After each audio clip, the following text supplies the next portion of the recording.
Muy bien, buenas tardes con todos. Hoy día estamos 15 de febrero del año 2024. Vamos a continuar con nuestras conversaciones sobre este tema de las técnicas y estrategias de litigación.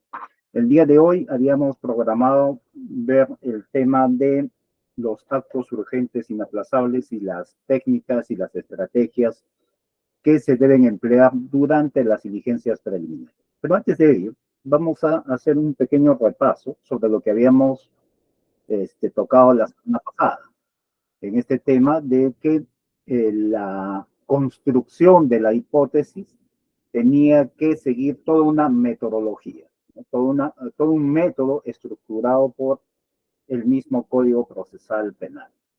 Y tenemos acá, por ejemplo, lo que nos dice Michele Tarufo, como quieran leerlo, en su libro Proceso y Decisión, señala lo siguiente. Dice, en el proceso no entran los hechos porque cuando inicia el proceso, estos ya se agotaron, ya ocurrieron en otro lugar, en otro tiempo. Entonces, ¿qué es lo que entra en el proceso? Pues entran los enunciados lingüísticos, las frases, las propuestas, los enunciados que describen los hechos. Desde ese punto de vista, los hechos aparecen o entran bajo la forma de hipótesis, descripciones posibles y eventos que se verificaron fuera del proceso. Lógico. Digamos, lo que el juez va a resolver es justamente la argumentación sobre cómo es que sucedieron los hechos. Y los hechos tienen que ser presentados a manera de hipótesis. No tienen que ser presentados de una forma, de una narrativa novelesca, a efecto de que sea el juez quien construya, en todo caso, la hipótesis, o sea el juez el encargado de la subsunción de los hechos en el tipo penal. La semana pasada yo les ponía el ejemplo del delito de omisión a la asistencia familiar, cómo es que bajo un criterio, digamos, de prácticas del antiguo código, todavía se exige que sea el juez que, a través de la actuación de la prueba, construya o determine alguna proposición fáctica referida, por ejemplo, a la capacidad económica. Otro ejemplo es en el tema de violencia contra la mujer previsto en el 122b. Cuando la imputación solo está referido a los hechos descriptivos, más no a los hechos normativos, es decir, al contexto de la violencia, la sala también tiene el criterio de que estos hechos pueden ser acabados luego de la actividad probatoria. Si fuera así, estaríamos, como repetimos una vez más, en un proceso de indagación, de búsqueda de hechos y no de acreditación de hechos. Y la hipótesis sería completada por el juez y no habría, en todo caso, quien sea el que se encargue de testarlo, de verificarlo, si la hipótesis está bien o mal dada.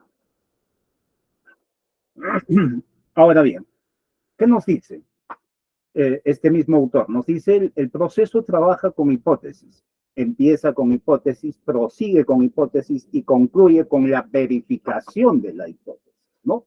De alguna de las hipótesis, claro, porque el Ministerio Público va a presentar su hipótesis. La defensa, si está bajo una estrategia de defensa afirmativa, o positiva, o activa, como quieran llamarlo, va a presentar una hipótesis alternativa, ¿no? Y durante el juicio va a ser el tema de ya el juez va a dar el testeo a través de la valoración de la prueba que va a determinar cuál de las hipótesis tiene o no respaldo.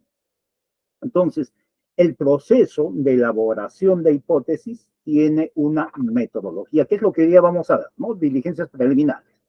Vamos a estar viendo a través de las modificatorias también que se han hecho al Código Procesal Penal, cómo es que en las diligencias preliminares tiene que existir una metodología de investigación a efecto de construir la hipótesis bajo determinadas estrategias. Entonces, este mismo autor nos señala que ¿Cómo se construye la hipótesis? Es construida por alguien y ese alguien, al elegir entre las infinitas maneras que hay de describir un mismo hecho, requiere de un criterio de selección. Si estamos en el ámbito del proceso, el criterio de selección, el más adecuado, no va a ser el del pintor, no va a ser el del microfísico, va a ser el que determine la norma de ley aplicable o que se supone que es aplicable al caso específico. Muy bien, es construida por alguien. ¿Quién tiene legitimidad para, digamos, para tener la carga de la prueba constitucionalmente? Es el Ministerio Público, ¿no? El Ministerio Público es el que se va a encargar de construir la hipótesis a través de esta metodología de investigación que vamos a verlo a continuación con el tema que viene propuesto para el día de hoy. Bien, vamos a compartir ahora sí las diapositivas que corresponden al día de la fecha. A ver, un segundito. Ya. Entonces, estamos viendo que la presentación de hechos puede hacerse de una forma solamente descriptiva de los hechos, ¿no? Que esto es utilizado por la teoría persuasiva. Quiero que cierren los ojos. ¿Se escucha el video? Y mientras la historia... Sí, doctor, se escucha. Ya. Sí, se escucha, doctor. Gracias, gracias. Quiero que me escuchen y se escuchen a ustedes mismos. Sí, se escucha, doctor. Gracias, gracias. Háganlo. Cierren sus ojos, por favor.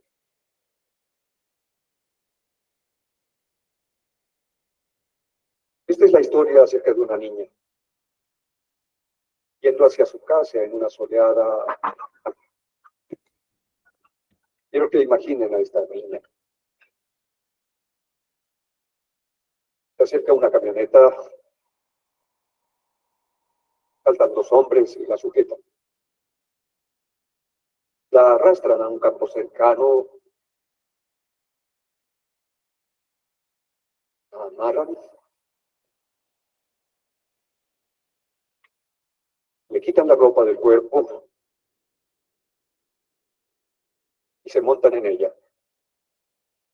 Primero uno y después otro. La violan.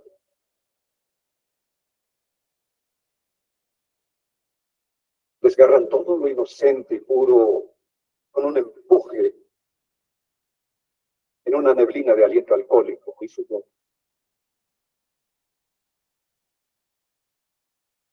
Y cuando terminan...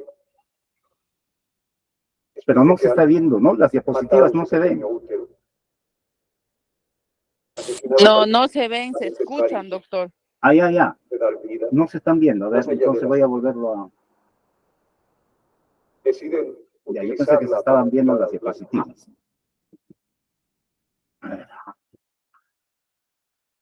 Me hubieran avisado. Usted preguntó si se escuchaba, doctor. No hemos sido específicos. Y que cerremos los ojos.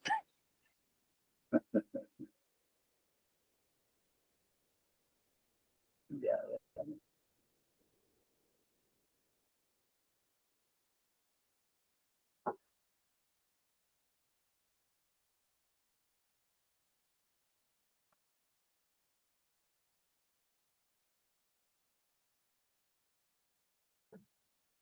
este video lo hemos compartido también en el grupo.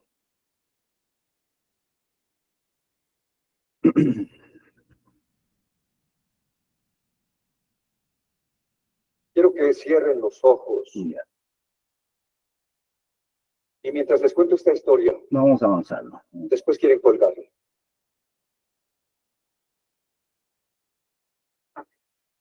¿Tienen la cuerda? Atorarse. Imagínenla enredándose en su cuello y de repente un tirón que se le va en el aire y sus pies y sus piernas comienzan a vibrar y a girar y no encuentran el piso.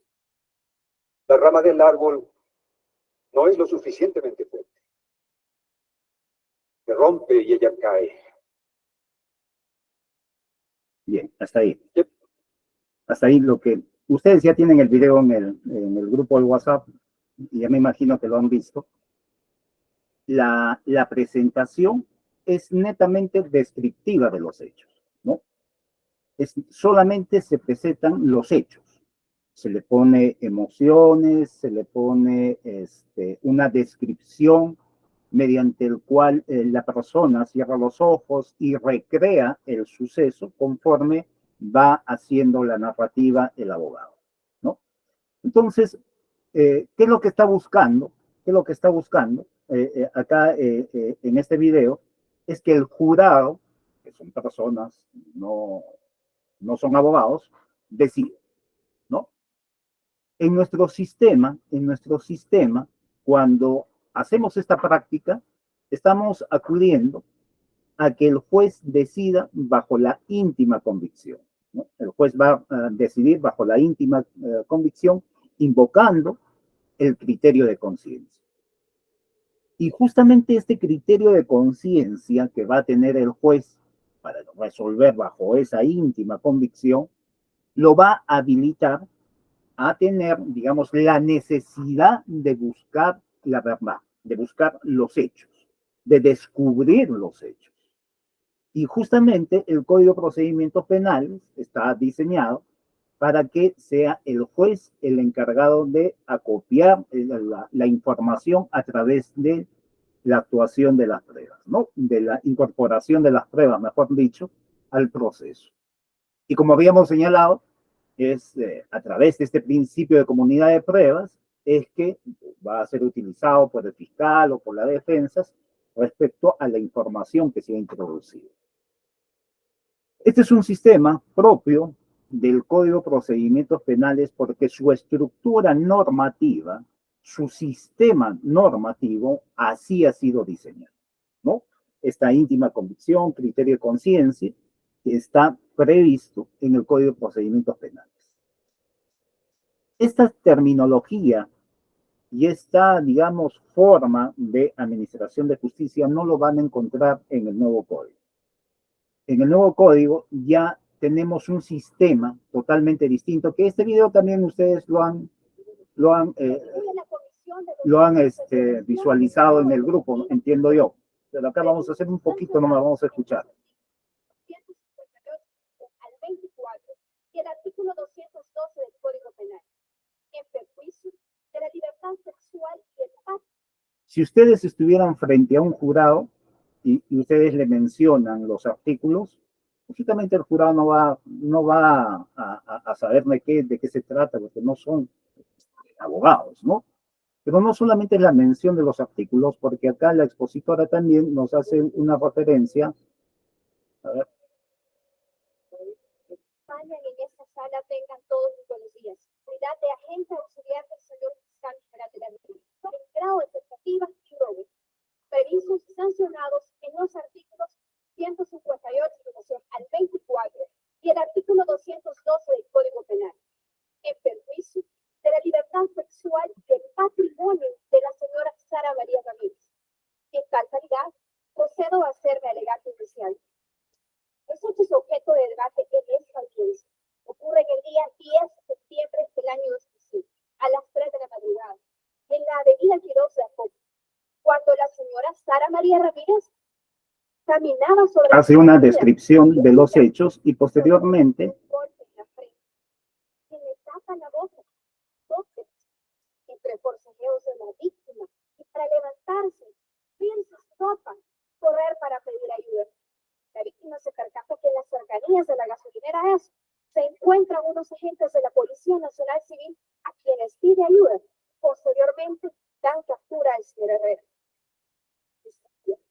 En la capacidad de probar que las conductas descritas son típicas y antijurídicas del padre.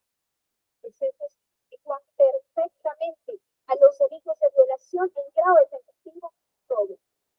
Como responsables de la carga de la prueba, dejaremos por acreditado que cumple con los elementos del tipo penal descritos en los artículos 158 en relación al 24, pues el señor Herrera realizó todos los actos pendientes a obtener el acceso carnal en la señora Ramírez mediante el uso de violencia. Sin embargo, no lo logró por causas extrañas. Sí, acá la fiscal ya está haciendo, ya no está solamente describiendo los hechos, sino ya está explicando la subsunción de estos en los elementos del tipo. Entonces, la imputación ya es total, ¿no? La imputación concreta, necesaria, suficiente, es no solamente la exposición de los hechos, sino también su explicación desde el ámbito de la subsunción a los elementos del tipo penal. Esta, esta modalidad, esta modalidad abarca justamente las tres teorías, ¿no? La teoría fáctica, la teoría jurídica y la teoría probatoria, porque señala también dentro de sus alegatos cómo es que va a ser acreditados los hechos que se subsumen en el tipo penal. Entonces, la imputación es sobre estas tres teorías, no solo y exclusivamente en la descripción de los hechos y en mención del artículo que se habría infraccionado, que se habría cometido, sino en la explicación de la subsunción. Entonces, esta teoría del razonamiento no es solo exposición de los hechos, sino que debe primar el principio de legalidad, ¿no? ¿Qué es lo que el juez va a juzgar? Va a juzgar la consecuencia jurídica, o mejor dicho, va a imponer la consecuencia jurídica sobre los hechos generales descritos a través de proposiciones normativas que están, digamos, tipificados en un determinado delito. No se va a juzgar, digamos, los hechos sin que haya este tema de subsunción. Por lo tanto, la exposición debe abarcar estos tres ámbitos. Ahora, la explicación es mediante la hipótesis, como ya lo hemos visto en la sesión anterior, en la sesión de lo que hoy día también estábamos viendo, lo que nos decía Miquel Tarufo, ¿no? Que la hipótesis. La hipótesis tiene que ser construida, repetimos una vez más, por la persona legitimada. ¿Quién es la persona legitimada? El Ministerio Público, si está persiguiendo el delito, o la hipótesis alternativa como un mecanismo de estrategia de defensa dentro de una defensa afirmativa, porque va a afirmar hechos contrarios a los postulados por el Ministerio Público y va a presentar su teoría del caso, ¿no? Entonces, son las únicas personas legitimadas para la búsqueda de los hechos que van a conformar sus hipótesis. Acá el juez ya no está habilitado para que busque los hechos a través de la actividad probatoria, como lo vamos a ir viendo más adelante. Entonces, la construcción de esta hipótesis está bajo la metodología del sistema aductivo y se tiene que llevar adelante mediante una estrategia. Por eso es que desde el ámbito constitucional señala que el Ministerio Público va a tener la carga de la prueba para demostrar o acreditar los hechos que considera son delictivos. Muy bien. Siendo esto así, entonces entramos a las audiencias previas. Vamos a entrar a las audiencias previas y vamos a hacer un pequeño, digamos, comentario sobre qué sería el perfil del litigante, ¿no? Tenemos varios libros. Uno de los libros principales que me parece que hay que revisarlo es Litigación Penal, Juicio Oral y Prueba de Andrés Beitelman y Mauricio Dus. Este librito que deben tenerlo muchos. Hay entre otros como Manual de Litigación de Leticia Lorenzo, que nos dan algunas ideas sobre lo que el litigante, el abogado, el Ministerio Público, el abogado defensor, debe tener algunas características para asistir a las audiencias y enfrentar un proceso. Una de estas características es, por ejemplo, la seguridad, ¿no? Cuando está en audiencia, tiene que mostrar seguridad. Porque de lo contrario, el tema de que presente, digamos, nerviosismo o miedo va a conllevar a que haya bloqueos. se va a bloquear, ¿no?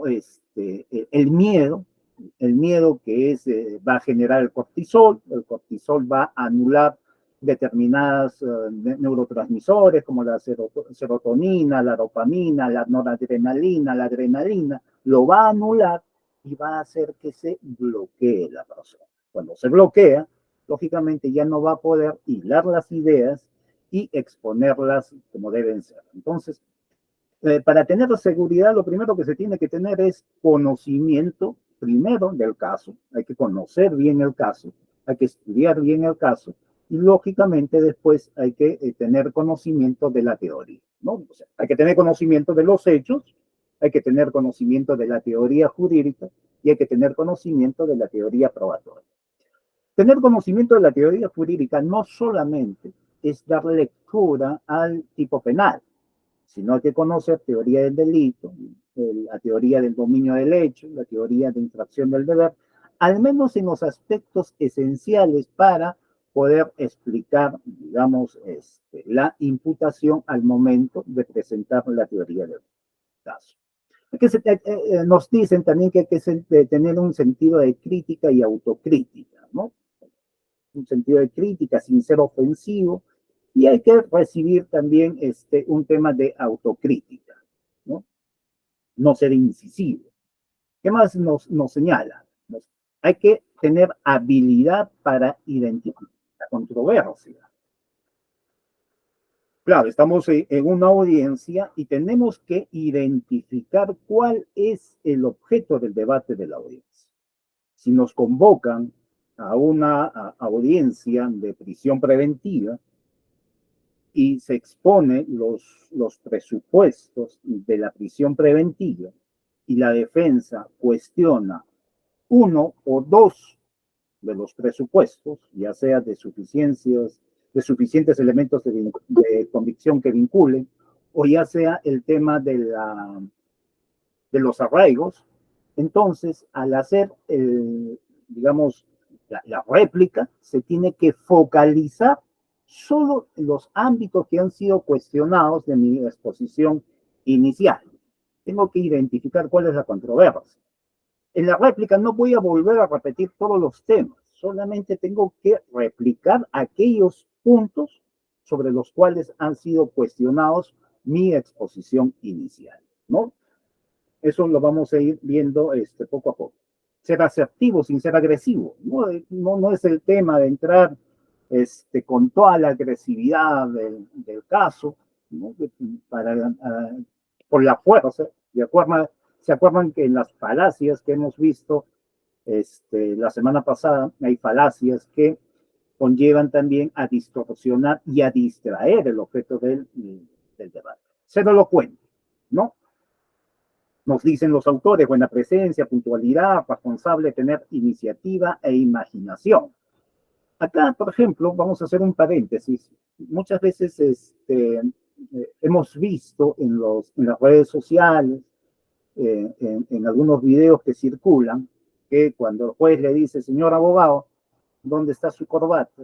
¿Dónde está su cinta? ¿Dónde está su saco? Algunas respuestas hemos escuchado como decir: bueno, mi corbata no va a hacer que yo diga algo diferente, ¿no? Acá lo que se trata es lo que yo digo, no como se me ve, ¿no? Sin embargo, desde la antigüedad, nosotros conocemos que tenemos dos tipos de lenguaje: el oral y el expresivo. Lo que también vemos nos dice mucho.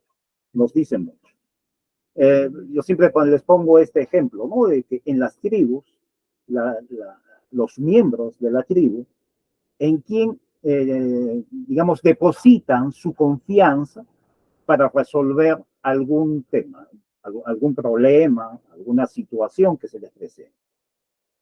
En el jefe o en el brujo o quien haga las veces de tener, digamos, la autoridad para resolver ello. ¿Y cómo se le distingue de los demás? Tiene un atuendo totalmente diferente que genera en la ciudadanía, en los demás miembros, genera un tema de confianza. Entonces, hay formalidades formalidades que se tiene que respetar durante una audiencia, porque ello no solamente es un tema de lucir bien, de lucir bonito, o que el juez le esté diciendo, a ver, ¿dónde está tu corbatita para que se te vea más bonito? No, no, no.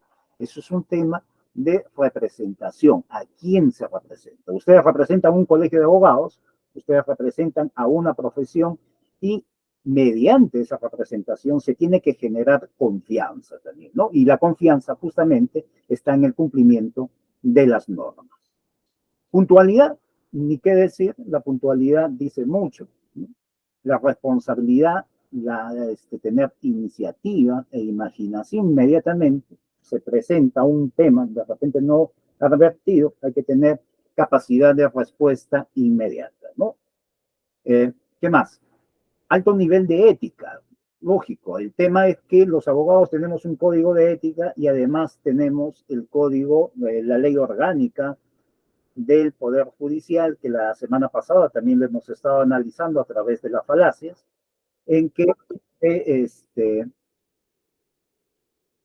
en el que nos dice que todo el que interviene en un proceso judicial lo tiene que hacer con honestidad, veracidad, probidad y buena fe, ¿no? Entonces, hay un tema de que este alto nivel de ética va a generar, digamos, en el juzgador también confianza en que el abogado que está exponiendo, abogado sea fiscal o sea el abogado litigante, el abogado que está exponiendo y muestra estos principios de veracidad, lealtad, probidad, va a conllevar a que se le deposite confianza, ¿no? Se le deposite confianza y sea asimilado la información que está entregando, sea asimilado en este y en otros procesos posteriormente.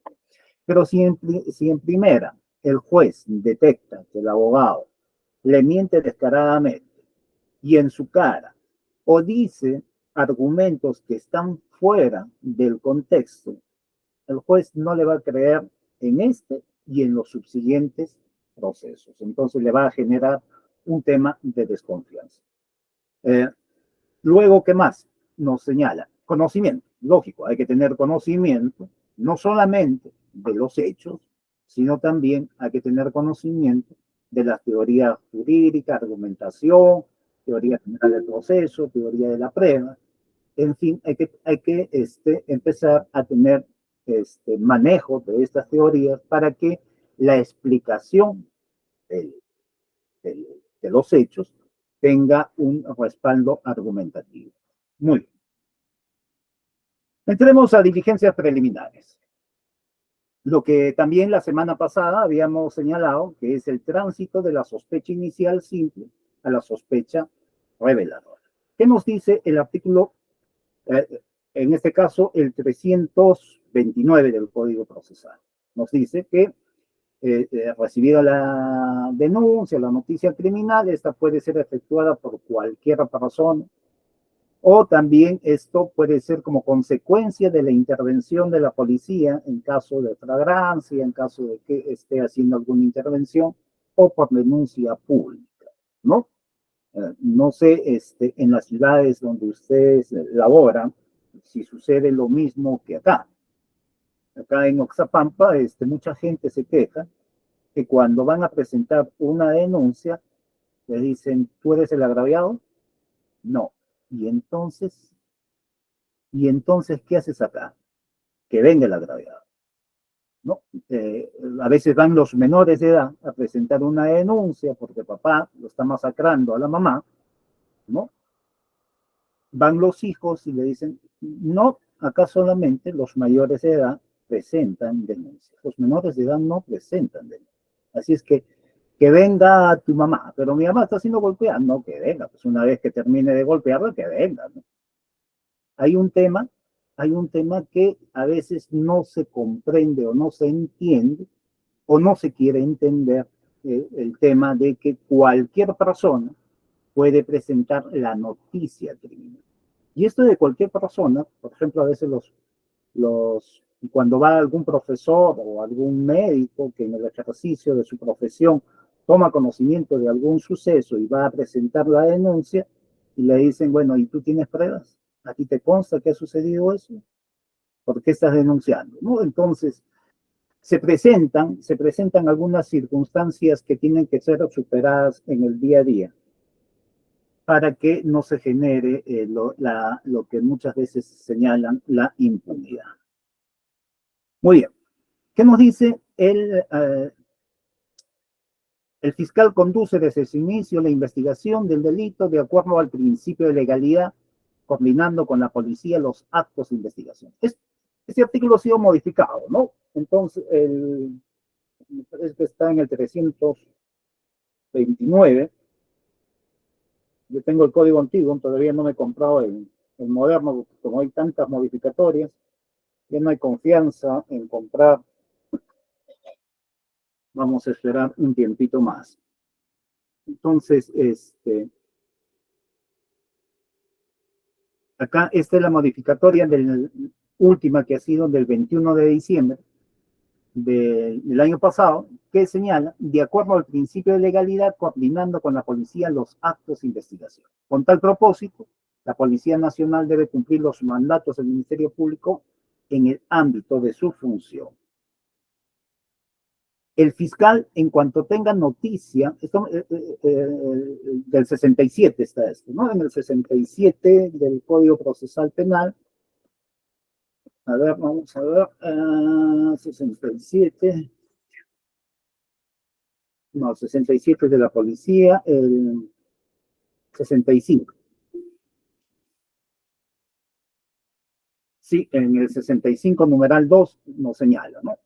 El fiscal, en cuanto tenga conocimiento, en cuanto tenga noticia del delito, realizará las primeras diligencias preliminares con participación de la Policía Nacional.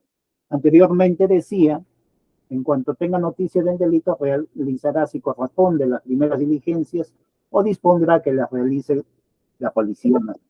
Ahora la modificatoria señala con participación de la Policía Nacional cuando corresponda, o dispone que éstas las realice. En los casos en los que se amenace la vida, la integridad o la libertad personal de la víctima, el Ministerio Público, bajo responsabilidad funcional, emite la disposición fiscal de inicio de diligencias preliminares dentro de las 24 horas de comunicada la noticia criminal, remitiendo dentro de este mismo plazo a la Policía Nacional. Esta modificatoria, digamos, tiene sentido dentro de, por ejemplo, en el tema de las denuncias por violencia contra la mujer. Se presenta la denuncia contra la violencia contra la mujer, lo que se hace es recabar su declaración, disponer, hacer un informe y se remite al juzgado de familia para que dicte las medidas de protección, ¿no? El juez de familia dicta las medidas de protección y luego de ello, recién es que se comunicaba a la fiscalía. Y ello conllevaba a un trámite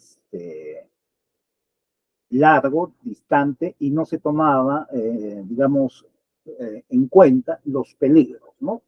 Cuando la norma señala que simultáneamente, paralelamente, se pone en conocimiento del juez de familia y se pone en conocimiento de la fiscalía. A pesar de que la norma lo señalaba taxativamente, que es en forma simultánea, es poner en conocimiento que son dos procesos distintos, no es un proceso que da la vuelta, sino son dos procesos en paralelo, de naturaleza totalmente distinta. A pesar de que ellos señalaban la norma, sin embargo, había esta mala práctica de que se estaba haciendo, digamos, primero en conocimiento del juzgado y después de la fiscalía. De tal, en algunas situaciones se generaba de que incluso se llegaba a los feminicidios porque no se tomaba las medidas inmediatas, no se disponía no se emitía, mejor dicho, la disposición de inicio de diligencias preliminares en forma oportuna dentro del plazo, a efecto de que se puedan a lo mejor emitir algunas medidas cautelares que pudieran cautelar, ¿no? Cautelar la vida. Por eso es que especifica acá cuando está, digamos, en riesgo, cuando se amenace la vida, la integridad o la libertad personal de la víctima, el Ministerio Público debe emitir la disposición de inicio de entre las 24 horas. ¿Qué más? En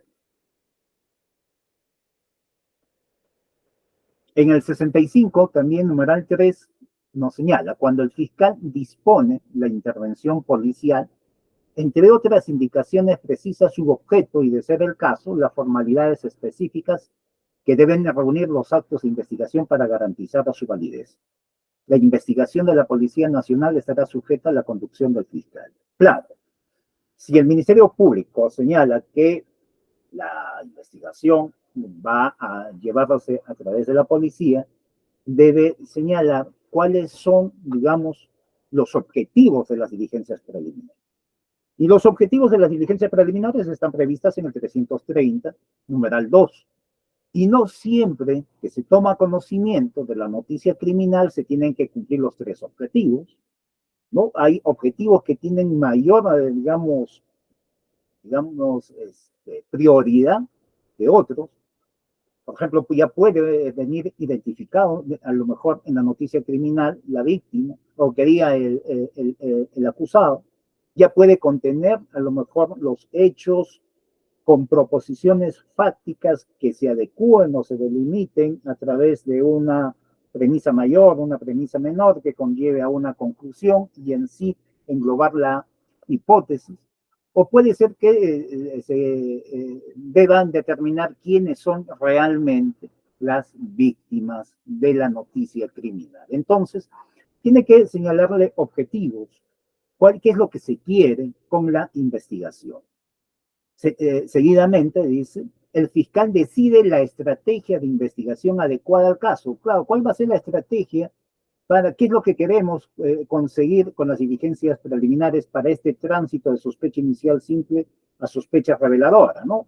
Si la noticia puede estar enmarcada en algún tipo penal y cuál es la exigencia de ese tipo penal para que se complemente la hipótesis, ¿no? Por ejemplo, en el tema de violencia, ya que estamos hablando con este tema de la violencia contra la mujer. El 122b nos dice que tiene que haber elementos descriptivos, por ejemplo, ¿no? El que causa lesiones a una mujer que no superen los 10 días y que sean realizadas dentro de un contexto, ¿no? Y ese contexto ya son los elementos normativos que nos refiere al 108b, que está referido a la violencia familiar, a la coacción, la intimidación, la discriminación, el abuso de poder, ¿no? Entonces, hay que señalar qué es lo que necesitamos para construir la hipótesis completa y delimitarla luego en la formalización de la investigación.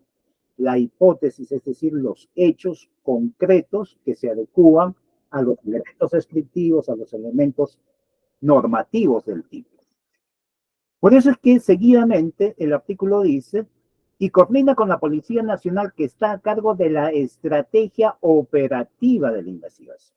Una cosa es la estrategia para conseguir las premisas y las proposiciones fácticas que van a construir la hipótesis, y otro tema es la estrategia operativa de la investigación que está relacionada ya con la criminalística. La policía es la capacitada, la entrenada para hacer este tema de investigación, porque así constitucionalmente también está previsto en el 166 de nuestra Constitución, ¿no?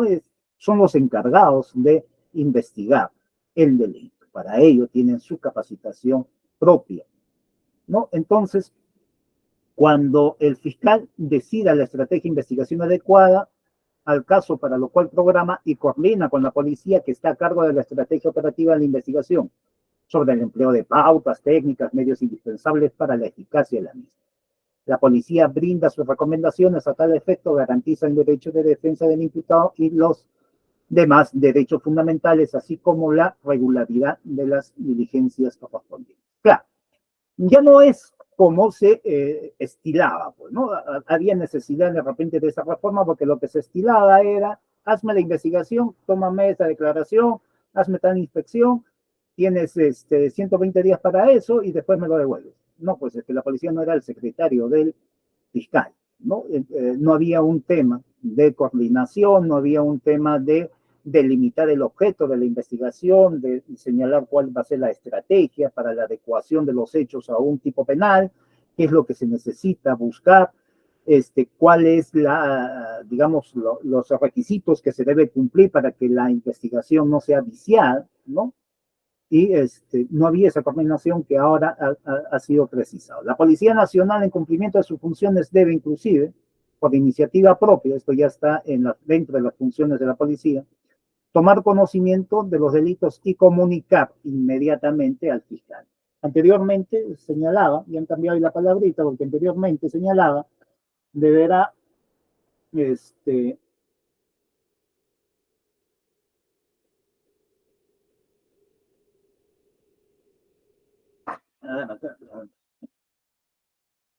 sin perjuicio realizar, dando cuenta, decía, dando cuenta inmediata. En vez de dando cuenta, ahora es comunicar inmediatamente al fiscal, debiendo realizar las diligencias de investigación urgentes o inaplazables que formarán parte de las diligencias preliminares. Acá ya hay un imperativo, debiendo realizar las diligencias de investigación urgentes e inaplazables. Ya no hay el tema de que, ¿por qué no hizo tal? Porque el fiscal no me dijo, porque el fiscal no viene, porque el fiscal no dice nada, y como él es el que dirige la investigación, mientras el fiscal no diga, mientras el fiscal no me llame o no me mande la disposición, yo no puedo hacer nada. No, ya no. ¿No? Ahora le está diciendo la norma, debe realizar las diligencias de investigación urgentes e inaplazables que formarán parte de las diligencias preliminares. Luego ya viene dentro también de sus funciones qué es lo que tiene que hacer, ¿no? Para impedir sus consecuencias, individualizar a sus autores y partícipes, reunir y asegurar los elementos de prueba que deban servir para la aplicación de la ley, debiendo el fiscal convalidar según corresponda dichos actos de investigación que forman parte de la carpeta fiscal. Entonces, ya existen imperativos para una actuación conjunta y necesaria, una actuación conjunta y necesaria del Ministerio Público y de la policía. La investigación del delito, ejecutarse por... y este artículo, este numeral, mejor dicho, ha sido introducido en el artículo 67. La investigación del delito ejecutarse por personal de la Policía Nacional en la etapa de investigación será a requerimiento del fiscal competente para el caso concreto, ¿no? Entonces, lo que a través de estas modificatorias están señalando es que haya una participación conjunta, que ya lo decía. Sin embargo, la práctica era otra, ¿no? La práctica era el peloteo. La fiscalía no me ha dicho que lo haga. La fiscalía no está presente y yo no puedo hacer nada. O la fiscalía, yo lo he remitido a la policía y ellos verán, pues, ¿no? Ellos verán. Entonces había ese tema de peloteo. Sin embargo, no es un tema de que ustedes vean. Yo me lavo las manos y ustedes vean. No, es un tema de trabajo conjunto, de trabajo coordinado.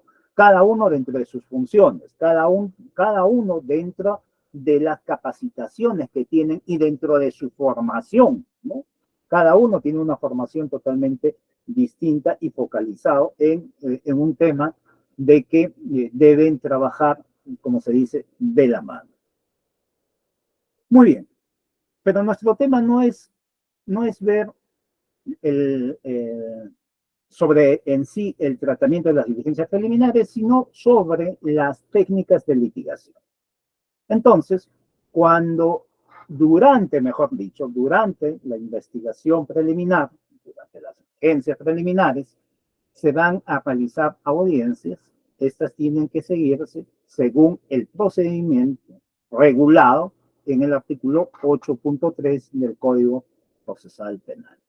Entonces, el artículo 8 nos dice cómo debe llevarse a cabo una audiencia, ¿no? Ahí está la dirección de la audiencia, a efecto de que los jueces pues no improvisemos, no introduzcamos reglas no previstas, no suprimamos algunas reglas, porque simplemente para el juez le parece que está de más, que se equivocaron, que bueno, yo considero que va a ser más ágil de esta forma o de otra forma. No, pues las normas procesales son públicas y de cumplimiento obligatorio para todos, ¿no? Y ahí está también cómo se debe de llevar a cabo las audiencias. Entonces, ¿cómo inicia una audiencia? Inicia con el requerimiento, o sea, con la pretensión. ¿no? Con la pretensión, la exposición de lo que se pretende en esa audiencia, si es un control de plazos, si es una tutela de derechos, si es una prisión preventiva, si es una excepción, se tiene que presentar en forma concreta lo que se pretende, la consecuencia jurídica que se pretende, ya que estamos focalizados en la consecuencia jurídica que se pretende, a efecto de no distraer tiempo y recursos en argumentaciones que no tienen nada que ver con el pedido. La oposición, lógicamente, hay un requerimiento, hay una oposición. Luego viene la réplica y luego la dúplica. Y se acabó el debate. Se acabó el debate. La réplica va a ser sobre los puntos en los cuales la oposición se ha focalizado. Ejemplo, en el requerimiento se tocaron tema A, B, C. La oposición solamente ha cuestionado el tema B, nada más que el tema B. Supongamos que solo y exclusivamente ha cuestionado el tema B, porque para quien se opone solamente le conviene destruir uno de los elementos, digamos, de la prisión preventiva para que no se produzca, ¿no? Entonces, habiendo tema A, B, C, en la oposición solamente se ha focalizado en hacer una contradicción del tema B. La réplica está en relación solo y exclusivamente al tema B. Ya no se vuelve a tocar el tema A o el tema C. ¿Por qué? Porque ese no ha sido materia de cuestionamiento. Y la réplica va a estar focalizado sobre la información introducida en la réplica, ¿no? La dúplica, mejor dicho, la dúplica va a estar focalizada a cuestionar la información introducida en la réplica, que a su vez cuestiona la oposición.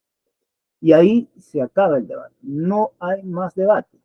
Nada que el derecho de defensa, doctor, usted tiene que descubrir la verdad y escúcheme. No, esa es la dinámica de una litigación. Y luego, lo que se recomienda es que lo que no se entendió, los jueces pregunten. Lo que, por ejemplo, en primera instancia no sucede. En primera instancia, usualmente, uno que otro que he escuchado por ahí, uno que otro juez en algún otro distrito judicial sí hacen preguntas aclaratorias. Pero en la mayoría que he visto no sucede en primera instancia, lo que sí sucede esto en segunda instancia. No hay preguntas que los jueces necesitan, sabe que no le he entendido en el primer punto, usted qué me quiso decir, a ver, la oposición, usted está cuestionando el tema B, pero en el tema B usted ha tocado algún elemento que no ha sido muy claro, ¿me podría usted aclarar este punto, este tema, no? Estas preguntas son preguntas para aclarar, no son preguntas para indagar, ni mucho menos, lógicamente, para tomar el examen al Ministerio Público o a la defensa, ¿no? Son preguntas para aclarar, aclarativas sobre algún punto que estuviera no claro. ¿Cuáles son las malas prácticas que encontramos en las audiencias y que tenemos que evitar? A veces, cuando no focalizamos la pertinencia de la audiencia o el objeto del debate, se pierde de vista su finalidad y se convierte en una discusión sobre la responsabilidad penal del imputado. Ejemplo clásico, la prisión preventiva. La prisión preventiva tiene elementos, presupuestos que tienen que estar focalizados para su debate, cautelando la presunción de inocencia, ¿no? Cautelando la presunción de inocencia. Y muchas veces en las prisiones preventivas ya estamos hablando sobre la responsabilidad o inocencia del acusado mediante argumentaciones de que está acreditado, no está acreditado, está acreditado, no está acreditado. Cuando nosotros debemos emplear expresiones como vinculación. ¿Hay vinculación o no hay vinculación? Pero no estar hablando de estar acreditado o no.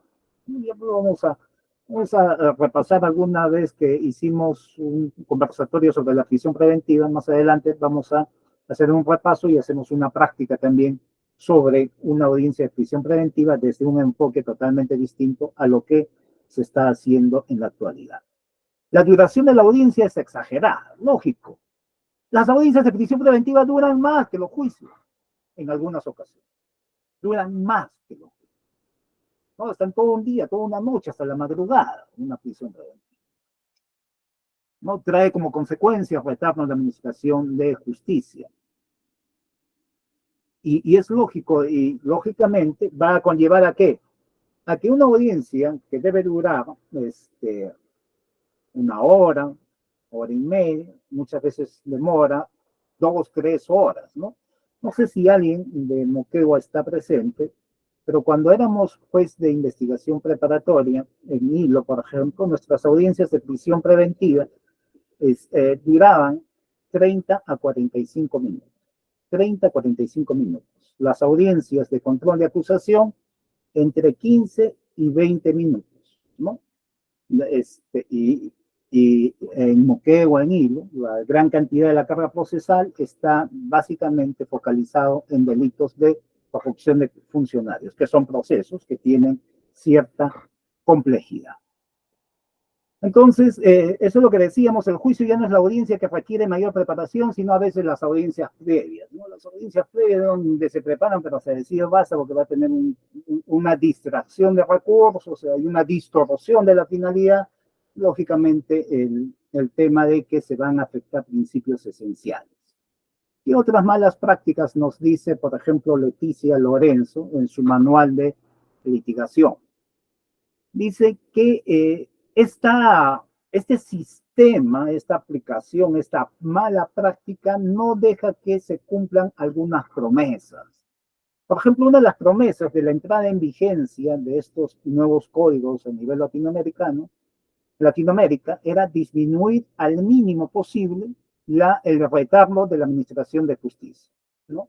Se supone que hay una estructura de realizar procedimientos rápidos y efectivos donde la víctima tuviera una verdadera respuesta de parte del Estado y el imputado de la comisión de un delito recibiera su sentencia en la forma más clara y transparente posible. Clara y transparente.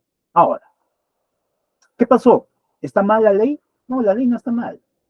La ley está bien hecha, ¿no? Las normas están bien dadas. El problema es la práctica, porque todavía tenemos jueces que están pensando que deben buscar la verdad, tienen que investigar, tienen que indagar, tienen que buscar pruebas, tienen que participar activamente en la construcción de la hipótesis, porque todavía encontramos fiscales que no hacen una imputación concreta mediante las elaboraciones de proposiciones fácticas que se adecúen al tipo penal, no hacen el acopio de todos los medios de prueba que respalden sus pretensiones.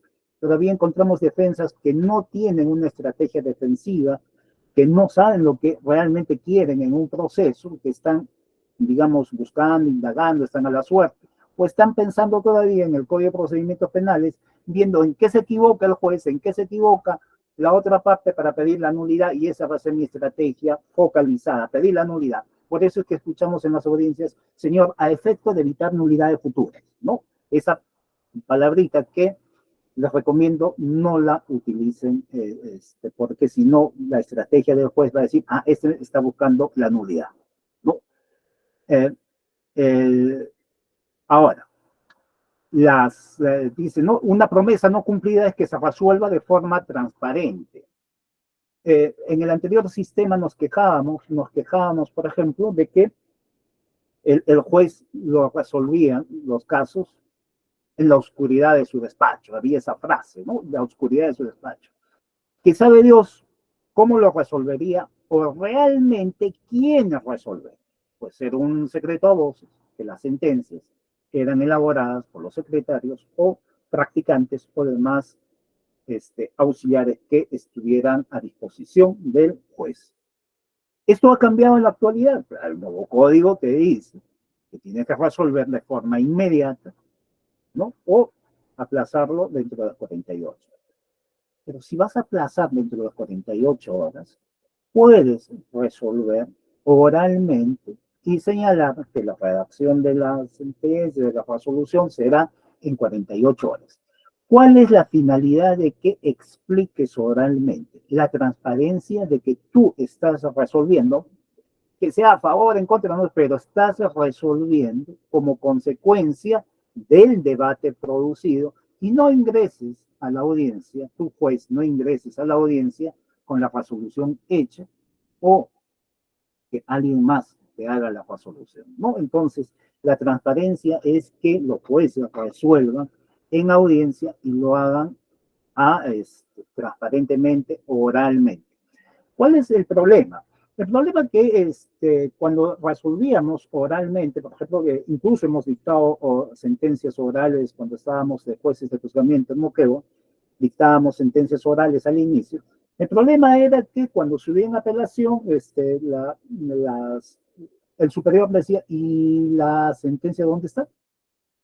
¿Dónde está el papelito? ¿No? La sentencia, la Constitución dice que la sentencia tiene que ser motivada y escrita. ¿Dónde está la transcripción de la sentencia? Entonces había todo un tema de exigencia que se tenía que transcribir. Y cuando se transcribía lo dictado oralmente, lógicamente la estructura de los argumentos vienen siendo pues, cuando tú haces tu sentencia y puedes volver a la idea, borrar algunas palabras, cosas que no se repitan. Ya no es así, porque cuando se dicta oralmente lo que estamos hablando, las ideas fluyen y salen, ¿no? Entonces, la transcripción va a tener algunas fallas. Y cuando tenían esas fallas, los superiores decían, no está motivado, no se entiende, no se sabe, porque una cosa es escuchar y otra cosa es leer. ¿No? El mensaje cuando se recibe mediante la escucha va a ser totalmente diferente porque cuando hablamos hay una entonación, hay una transmisión de ideas que están acompañadas también de emociones, de haciendo referencias verbales, gestuales, ¿no? Y ese mensaje va a ser totalmente distinto a lo que se va a transcribir. Mi manejo de las manos, eso no va a ser transcrito. Y en el minuto tal el juez manipuló su mano queriendo decir eso no va a ser en la transcripción, ¿no? Entonces, ¿cuál sería lo recomendable? Que el superior escuche la audiencia, cómo fue que se motivó de forma oral directamente a las partes y de forma transparente, ¿no? Ya, el tema es que si el juez se equivocó o no se equivocó, bueno, para eso está la decisión de los superiores de revocarlo, pero lo que se exige es la transparencia de la decisión. Desgaste de recursos, una mala práctica porque estas malas actuaciones de los juez, fiscal, abogado, policía, ¿no? Hay un desgaste de recursos humanos y económicos que se desgastan porque las audiencias son en tiempos excesivos, se frustran las audiencias porque tienen costo, cada audiencia tiene un costo, ¿no? Hay digamos, un denominador común muchas veces en que se busque la suspensión o frustración de la audiencia y los motivos abundan, ¿no? Hay un tema de distracción ahí también y de una mala práctica en la frustración de las audiencias. Y esto por todo el mundo, no solamente es de las partes procesales, sino también muchas veces vemos cómo los jueces están pendientes de las frustraciones de las audiencias.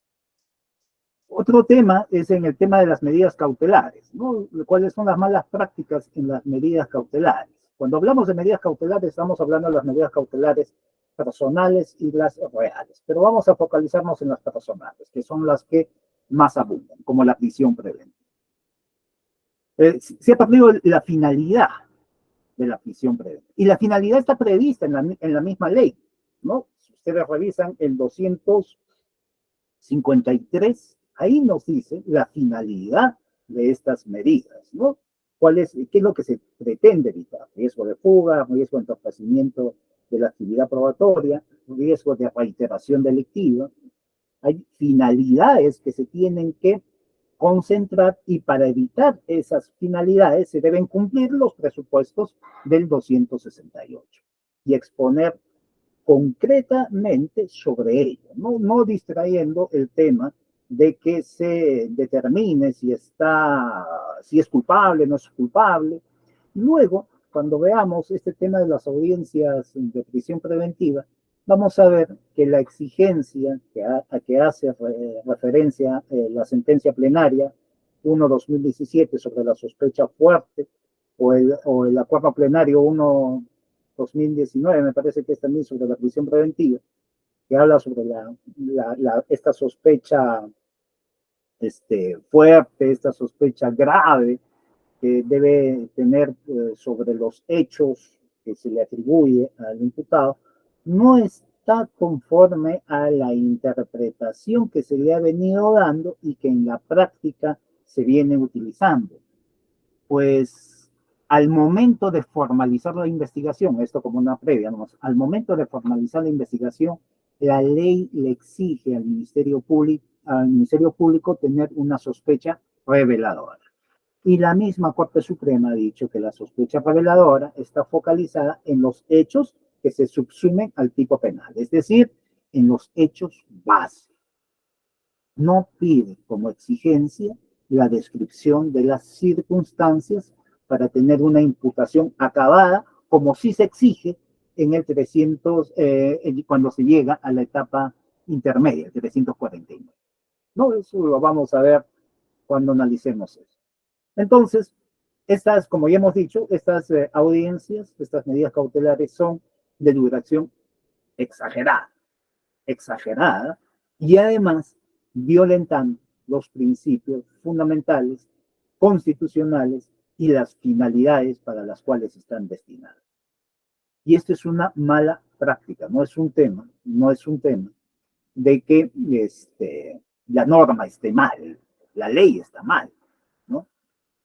Hay que cambiar el código, ¿no? El tema es que si tenemos una concepción todavía del Código de Procedimientos Penales, lógicamente vamos a aplicar mal estas instituciones de este código.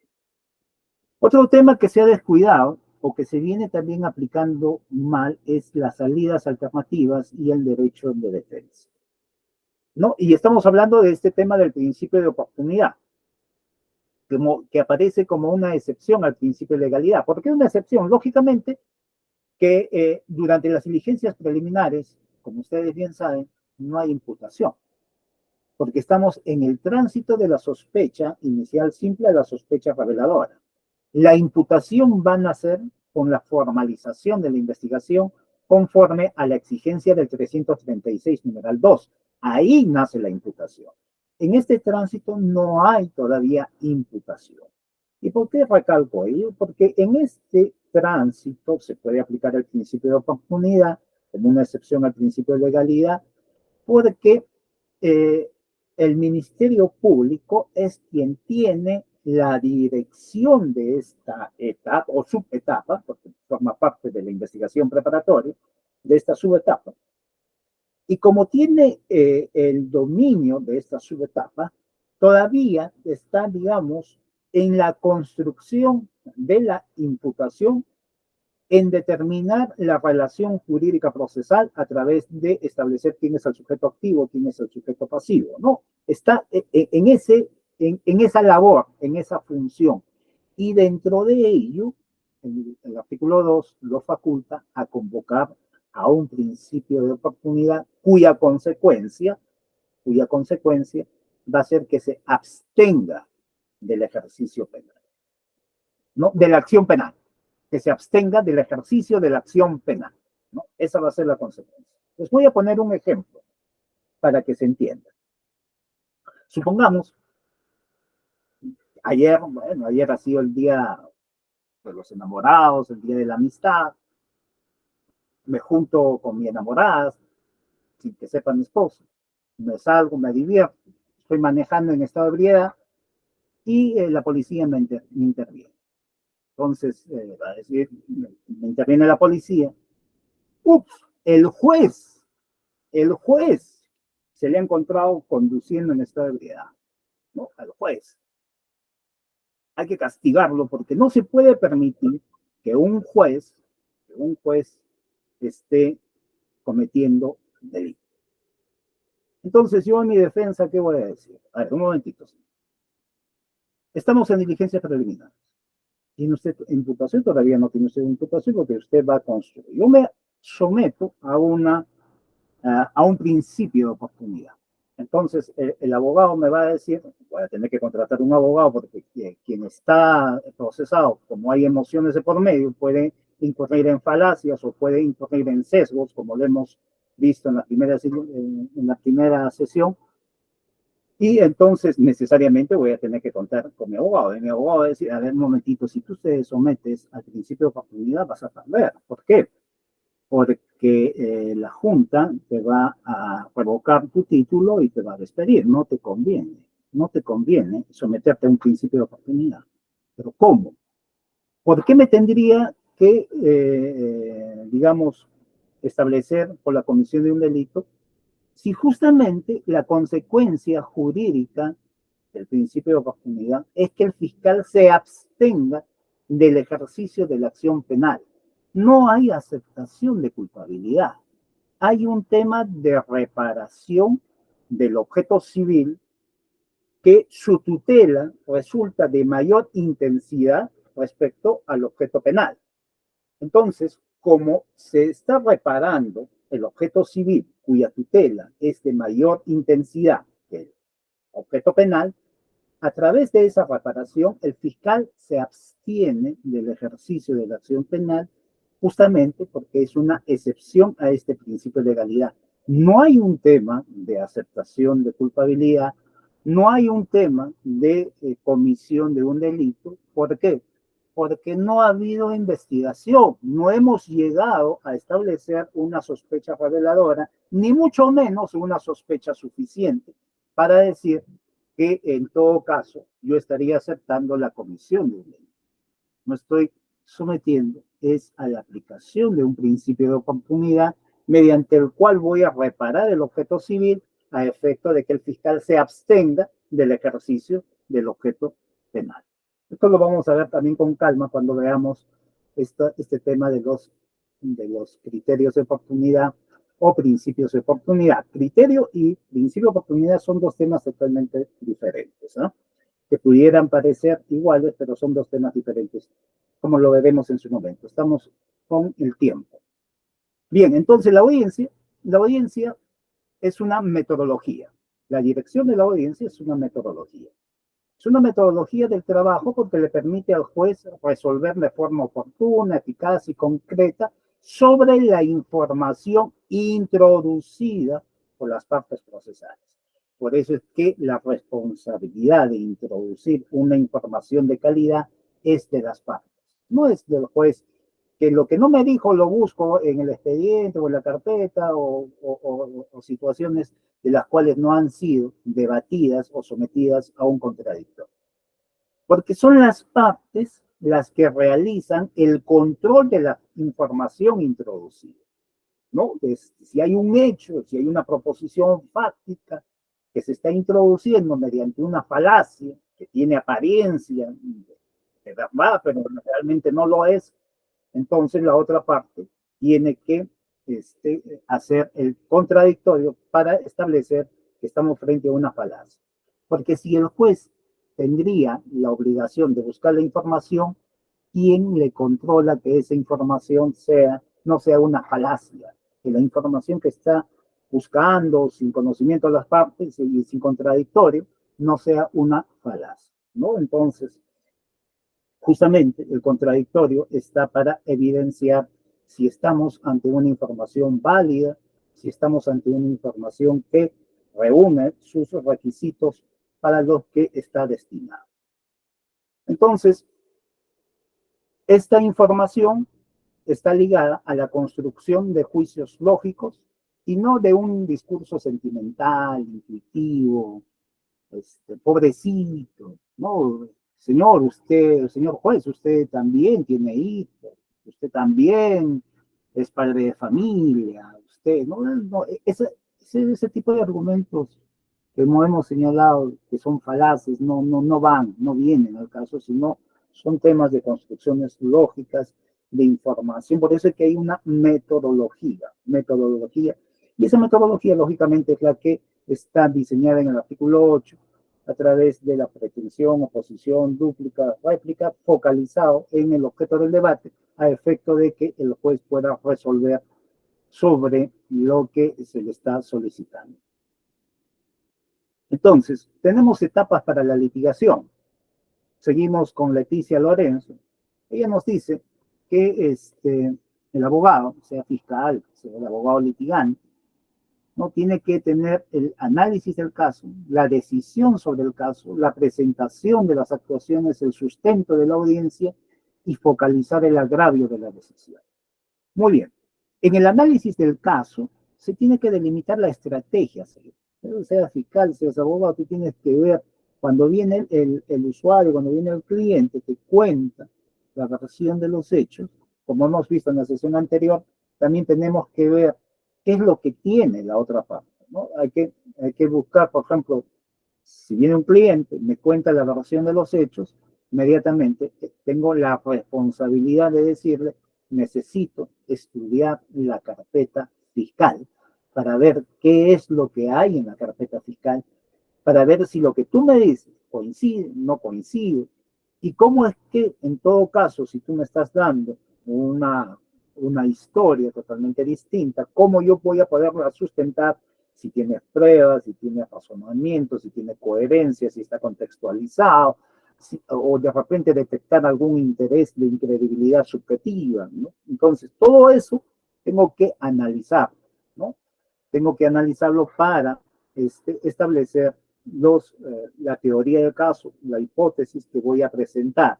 Y hay que tener cuidado de no confundir los hechos con los conceptos jurídicos, ¿no? La utilización de los conceptos jurídicos, algunos conceptos normativos, no que a veces las partes, los agraviados, los testigos, el ciudadano común los emplea, lo hacen sin el conocimiento real del hecho, ¿no? Por ejemplo, puede ser, como muchas veces escuchaba, a ver, señor, yo vengo a denunciar usurpación.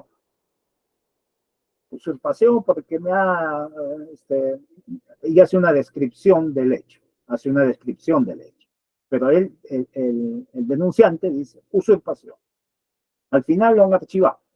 ¿Por qué lo han archivado? Sí, pues es que tú has denunciado usurpación y esto no es usurpación, es apropiación ilícita. ¿Y por qué no la? No, tú no has denunciado apropiación ilícita, tú has denunciado usurpación. ¿No? Entonces, ese no es el tema, pues. El tema es que las partes pueden introducir una calificación jurídica, pueden introducir una información jurídica sin tener, digamos, el contexto o el conocimiento que el abogado sí lo tiene.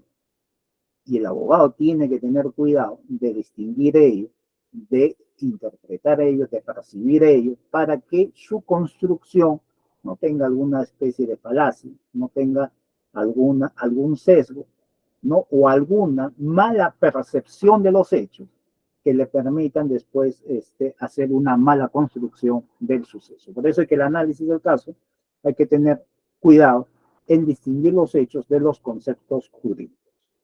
Luego, hay que tomar una decisión. Claro, el Ministerio Público va a tomar una decisión acogiéndose incoando un principio de oportunidad o archivando la denuncia inicial desde el inicio, puede archivarlo o como consecuencia de las diligencias preliminares. O al momento de formalizar ya planteará una decisión de continuar con la investigación si es que el hecho tiene, digamos, es delictuoso porque se adecúa a la exigencia del tipo penal. La defensa tendrá que establecer si va a plantear una defensa afirmativa, una defensa negativa o una defensa conformada. La utilización de cada una de estas estrategias va a demandar una actuación durante el proceso, porque no se trata, por ejemplo, en la defensa conformada, de decir, bueno, aceptas los hechos, si aceptas los hechos vas a tener pues vas a salir a la calle, barrer y ya está, y se acabó, ¿no? Acepta nomás. No, hay que hacer todo un proceso constructivo para realizar un tema de defensa conformada a efecto de evitar consecuencias negativas para los usuarios, para los ciudadanos. Preparación de las audiencias. Cuando se va a ir a una audiencia, hay que ensayarla previamente, hay que ver cómo es que se va a argumentar, hay que identificar por ejemplo, las oposiciones, las posibles oposiciones que van a hacer de tus argumentos el contrario, y los posibles cuestionamientos también que te hagan, hay que identificar, hay que anticipar ello y hay que ir más o menos con una idea de estar preparados en estos cuestionamientos para dar respuestas oportunas, inmediatas, concretas, precisas, focalizadas en el objeto del debate. Entonces, el ensayo, el debate previo, ¿no? Es recomendable antes de ir a una audiencia a efecto de no tener problemas. Sustento en la audiencia, es lo que decíamos, hay que ser pertinentes con la pretensión. Si estoy haciendo un control de plazos, no voy a introducir información sobre la culpabilidad, inocencia o cualquier otra cuestión que distraiga el objetivo principal, la finalidad. Estoy en un control de plazos, lo que se debate son las fechas, los inicios, las ampliaciones, la finalización, el cómputo de plazo, si estamos en un plazo legal, estamos en un plazo convencional, estamos en un plazo razonable, si estamos en un plazo fiscal, si estamos en un plazo judicial. En cada uno de estos hay que focalizar el objeto del debate y medir el tiempo a utilizar en ello, porque usualmente en estas audiencias se tiene que dar un tiempo de 7 minutos o de 5 minutos, no tanto porque el juez no quiere escuchar. Muchas veces escucho a los abogados decir: señor, usted me está limitando el derecho de defensa, ¿qué le pasa? Déjeme explicarle, déjeme contarle, déjeme decirle toda la información, ¿no? Y una hora, y el juez estuvo atento, y el juez solamente estuvo atento los 10 o 15 primeros minutos, y después se fue. Estuvo mirándolo a los ojos, pero se fue. Porque psicológicamente, en la psicología, los términos de concentración están limitados a un tiempo pequeño. Ustedes lo han comprobado, por ejemplo, en las redes sociales, este tema hay unas redes sociales que limitan los tiempos, son pequeñitas las informaciones que dan, pasan porque un poco de atención está ahí, ¿no? Y cuando es muy largo, no, mucho, ya lo paso, ¿no?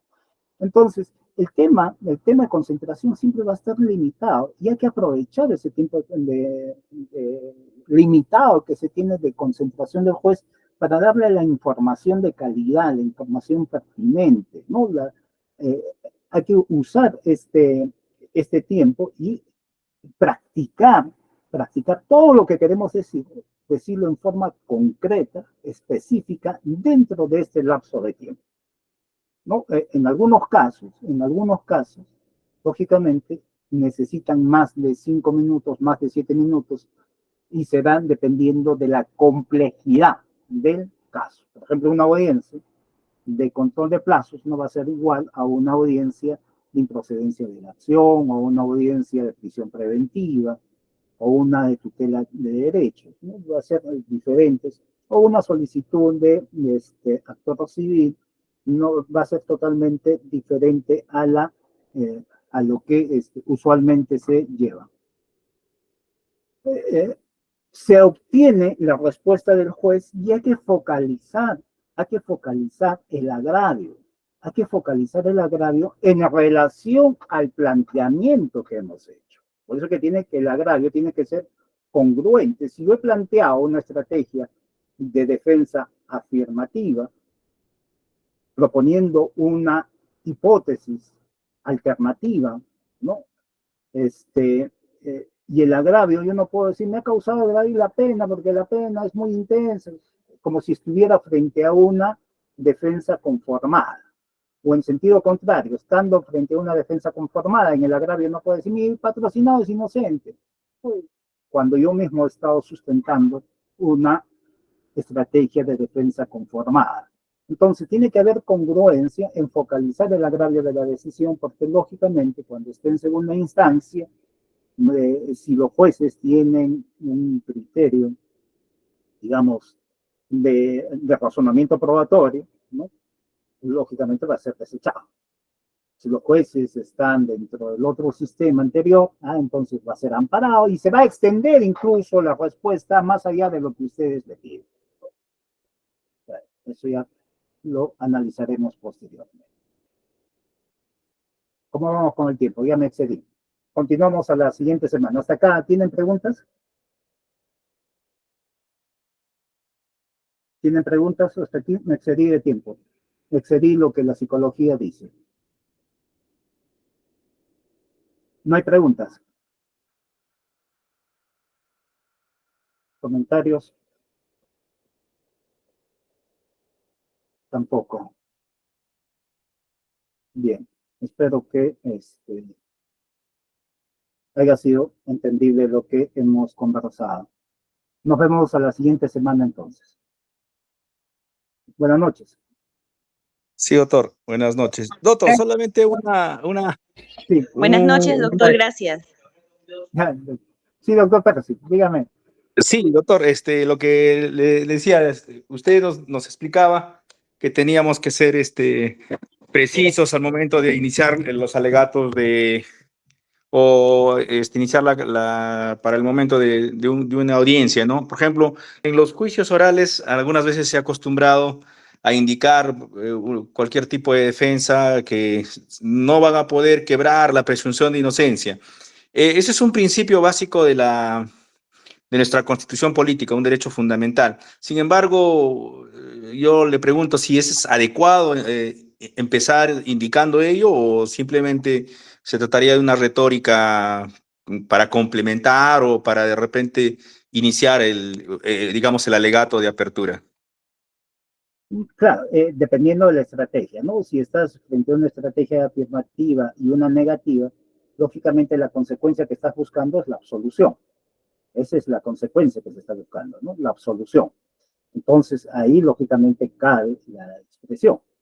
Pero si estás frente a una estrategia de defensa conformada, la consecuencia es que la pena sea la menos gravosa. La pena sea la menos gravosa.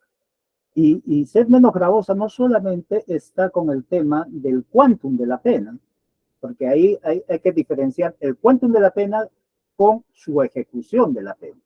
Una cosa es el quantum de la pena y otra cosa es la ejecución de la pena. Y a veces solamente nos focalizamos en el quantum de la pena y nos olvidamos de la ejecución de la pena. Y queremos que el juez lo haga, que el juez vea, ¿no? Entonces, en esos temas, por ejemplo, si no se va a poder quebrar la presunción de inocencia, lógicamente es adecuado para una estrategia de defensa afirmativa o una estrategia de defensa negativa. Y justo, mira, aprovechando lo que tú dices, muchas veces escuchamos en juicio oral decir, y al Ministerio Público no cuenta con los elementos de convicción suficientes para acreditar tal hecho. Esa terminología de elementos de convicción no corresponde a la etapa de juicio. Esa terminología de elementos de convicción son propias de la investigación preparatoria, como vamos a ver a la otra semana, porque su naturaleza y su estructura y su finalidad son totalmente diferentes. No corresponden. También escuchamos a veces y ofrecemos, dicen, no, estamos en juicio oral y ofrecemos. No, el ofrecimiento de medios de prueba ha sido en la etapa intermedia. En juicio no se ofrece. En juicio se promete que se va a acreditar con tales medios de prueba que ya fueron admitidos en la etapa intermedia. Claro, en la etapa intermedia. Entonces, hay terminología que se tiene que utilizar en determinadas audiencias que no necesariamente se tienen que repetir en otras. ¿Por qué? Porque su naturaleza y su finalidad es totalmente distinta. Y cuando las repetimos, podemos conllevar a una distracción del objetivo y el juez puede interpretar alguna otra finalidad que no estamos buscando, ¿no? Entonces, por eso es que hay que identificar bien, digamos, las reglas para cada audiencia, a efecto de que el juez no interprete otro tema que nosotros no estemos buscando. Ya lo veremos a la siguiente sesión, doctor. Gracias, doctor. Y un comentario más. Por ejemplo, en el caso del actor civil, ya la casación ha establecido que uno para probar la reparación civil o la pretensión civil son 5 supuestos. Esos 5 supuestos debe detallarse al inicio del alegato de apertura, digamos, de un actor civil en juicio oral. Claro, el tema, por ejemplo, del alegato de apertura si ustedes leen el 371, me parece que es, el 371 le exige un resumen al fiscal, ¿no es cierto? Un resumen de su pretensión. No le está pidiendo que haga una narrativa íntegra de los hechos y de las circunstancias, sino un resumen. ¿Por qué? Porque el tema del principio de congruencia va a hacer que el juez necesariamente vaya al requerimiento acusatorio y vea los hechos que están siendo sometidos a debate. Muy bien. Si esto es así para el Ministerio Público, quien tiene la pretensión punitiva, el artículo 1, numeral 3 del título preliminar nos dicen que las partes intervienen en igualdad de armas. Esta misma situación se le tiene que exigir al agraviado. El agraviado tendrá que presentar su teoría del caso resumidamente, pero abarcando la exigencia de la imputación concreta en el ámbito civil. Y la imputación concreta en el ámbito civil, lógicamente, tiene que englobar la exigencia de la postulación del hecho jurídico, el factor de atribución, el nexo causal, el daño, ¿no? Estos elementos que lógicamente tienen que ser expuestos y detallados bajo una argumentación y señalar que debe ampararse en su momento, porque durante el juicio, los medios de prueba van a acreditar cada uno de ellos y al final se va a buscar una respuesta amparándose, ¿no? Pero usualmente cuando tenemos todavía la concepción que el actor civil señala, mi pretensión es términos genéricos, ¿no? Se ha establecido un daño emergente, se ha establecido un lucro cesante. Por daño a la persona estoy pidiendo 10.000 soles, por lucro cesante estoy pidiendo 5.000, por daño emergente 4.000. Y al final de la audiencia usted podrá imponer la suma de 70.000 soles. En realidad no me dijo nada, porque lo que me está introduciendo son términos jurídicos, no me está introduciendo los hechos que se subsumen a los elementos estructurales de la reparación civil y la consecuencia jurídica que debe ser amparada. Por eso que yo siempre les pongo el ejemplo en cuanto al actor civil. Supongamos que está usted en un proceso civil. ¿Usted al juez civil le haría esa exposición? No, al juez civil usted le tiene que fundamentar los hechos, la calificación jurídica, ¿no? La descripción de los daños, la responsabilidad, todo. Y luego tiene usted que postular la prueba que acredite lo que está diciendo, porque si usted solo le describe los hechos y la califica y no le presenta pruebas, el juez civil no lo va a amparar su demanda, ¿no? Y muchas veces decimos, no, los jueces civiles tienen más, son más humanos que los jueces penales. Un juez civil ampara una demanda de 100.000 soles, mientras el juez pone una reparación civil de 1.000 soles. Claro, pues al juez penal nunca le fundamentaron, porque al juez penal le dijeron, está acreditado el delito, está acreditado. Entonces muchas veces el actor civil funge de fiscal adjunto, ¿no? Y no acredita su pretensión, no se focaliza en su pretensión, no sustenta su pretensión. Y lógicamente el juez va según su criterio, va a poner una reparación civil pues ínfima, ¿no? Entonces, ese sería el tema de distinción de la presentación en los alegatos del actor civil en relación al Ministerio Público. Gracias, doctor. Bien, doctor. Bien, gracias a ustedes. Nuevamente, buenas noches con todos. Buenas noches. Buenas noches, doctor. Gracias. Gracias, doctor Rogelio. Buenas noches. Marco, qué gusto verte. Buenas noches, doctor. Hasta la próxima. Gracias. Y buenas noches. Buenas noches, doctor. Gracias. Buenas noches, doctor. Doctor Álvaro, ¿cómo está? Buenas noches. Buenas noches. ¿Cómo está, doctor? ¿Qué tal? Un gusto. Buenas noches, doctor. Gracias por la ponencia. Gracias, Javier. Gracias a ti.